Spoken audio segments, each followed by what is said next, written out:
No matter how tough things get, never let nihilism overtake your life. Welcome to McBain Moments. First off, before we get started, if you're new to the channel, welcome to the Manor. Make sure you take a moment and subscribe down below. We are on the road to 13 million subscribers, one subscription at a time, so make sure you subscribe. No matter how bad things get, don't let nihilism set in. And the reason that it's important that you review your life in such a way that you don't allow things to become that bad is because usually nihilism sets in due to an inability to cope with resentment. And the resentment is usually fairly legitimate. You know, it could be something that happened, or it could be an inability to get somewhere in a place in your life. And it's often predicated on a belief or a set of rules or a policy. And maybe that belief or rule or policy is outdated, but because it's always worked, people are reluctant to change. And so okay, how do you overcome such things? Because it's not easy, because you're talking about trying to overcome a fundamental part of the human condition. Resentment is something that is built into us to make sure we protect ourselves from being hurt after being hurt the first time. But at the same time, by holding on to that, you're actually helping the pain to keep going. And it's not something that's intuitively easy to grapple with. And so as the resentment builds, and oftentimes it builds under the surface, right? The emotions are like an ocean. And when things happen, there's a ripple. The ripple spans out across the ocean like when a pebble hits a still pond, and it ripples out in waves. And as the pain builds up, the stone sinks. Well, the problem with the stone sinking is that it's still causing a wave as it goes down. But unlike a stone hitting a pond, as it goes down, the waves it creates become geometrically more powerful. And then if it hits the floor of your emotional ocean, it causes an earthquake. And with the earthquake comes the tsunami. And you won't see the tsunami at first, because like a real tsunami, it just flutters around the bottom of the ocean. And then finally it comes up to where the shore is, and you've got this enormous wave of pain and anger and resentment, and that leads to nihilism, and it destroys all of the effort that you put into things. And so it's important that you take the time to try and stop the stone from sinking too deeply. Because the benefit to the emotional ocean is that no matter how deep something gets, you can still access it and pull it out from the water. So, and as you pull it out, those waves are still going to come. It's going to hurt.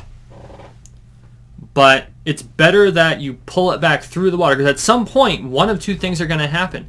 Either the waves of pain you're going to have to relive the waves of pain going back up to the surface so you can remove it safely from the ocean of your emotional stability, or it's going to hit the bottom of that ocean and the waves are going to come and it's going to cause devastation in your life. And it could be decades before that causes too many problems, or it might be that the wave has already hit. But because it wasn't a spectacular destruction, but rather a lower key but much more insistent flood, you may not be able to understand what's going on. And so it's not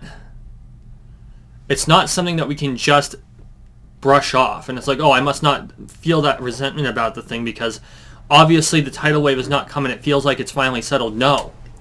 That means somewhere in your life something has flooded and it's no longer in the space it needs to be. And then what do you do if the flood has already come? What do you do if the tidal wave has already overcome the waters? Well, then you have to clean it up.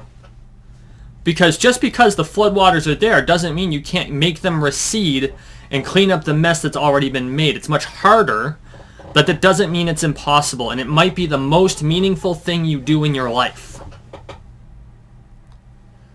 And so,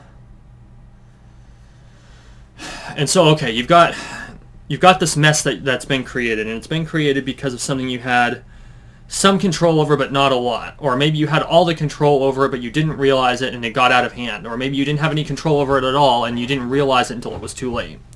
So how do you overcome the floodwaters? The first thing you have to do is you have to face the dragon. You have to face the cause of the pain that has been created. And sometimes that cause is very concrete, like a person or an object or an event. And sometimes it's abstract, like a policy or a belief. And it's much easier to contend with the concrete than the abstract, because the concrete has physical form.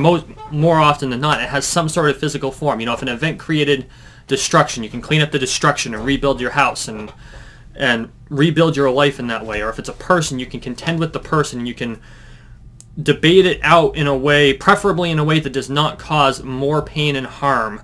But sometimes that harm, even if more harm is created, it can be cathartic in the end, because you didn't get over the necessary threshold of pain with which to resolve the problem. With an abstraction, it's much tougher, because you have to dig down to what created the abstracted belief. Because that's what we do. We take concrete things, and then in order to make sure we have a better understanding of the representation of our world, we abstract out of them. And then once you've abstracted out of it, it becomes, in the mind, more concrete than an actual concrete thing. And so you have to figure out how to contend with the abstraction by creating new concrete evidences that will change the abstraction to meet the correct definition of what that abstraction should be. And that takes a lot of time. That's a lot of work. It's even more work than any set of concrete problems. But it's one that it's worth doing. Because if you don't, that resentment build against an abstraction, the nihilistic beliefs are so much more. They're so much more difficult to contend with.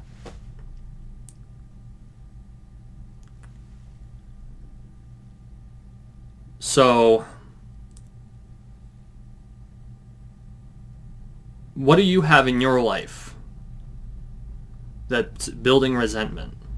What do you resent in your life? Who do you resent in your life? What events do you resent happened to you? Or happened because of you? Or maybe both. If you can contend with those things, even if it's slow, even if it hurts, then you're going to make your life a lot better. Tell me what you think. Drop a comment. This has been a McBain moment.